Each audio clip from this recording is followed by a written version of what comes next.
মই প্ৰায়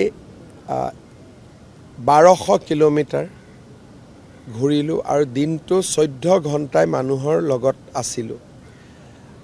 মই নাভাবোঁ যে অসমৰ কোনোবা মুখ্যমন্ত্ৰী অসমৰ ৰাইজে ইমান আশীৰ্বাদ দিছে। ভোট দিব পাৰে, ভোট দিয়াটো ডিফাৰেণ্ট কথা, আশীৰ্বাদ দিয়াটো ডিফাৰেঞ্চ কথা। যিমান মই আশীৰ্বাদ বুটলিলোঁ, মোৰ কিজানি দুইখন হাত অতি কমেও 10 লাখ মহিলা আৰু সৰু সৰু যুৱক যুৱতীয়ে স্পৰ্শ কৰিছে আৰু মোৰ মূৰত অতি কমেও 1 লাখ আবাল বৃদ্ধ বনিতাই হাত থৈছে। গতিকে ইয়াতকৈ ডাঙৰ প্ৰাপ্তি জীৱনত একোৱে হ'ব নোৱাৰে।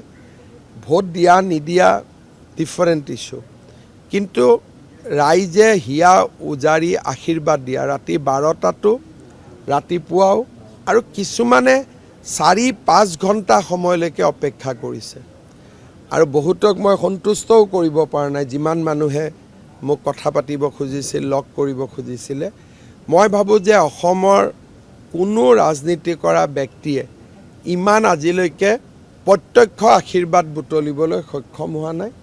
মোৰ জীৱনৰ ই এক অনন্য অভিজ্ঞতা আৰু এই অভিজ্ঞতাই মানুহক সাহসীও কৰে, আত্মবিশ্বাসো কৰে আৰু এট দ্য ছেম টাইম মানুহক হাম্বলো কৰে।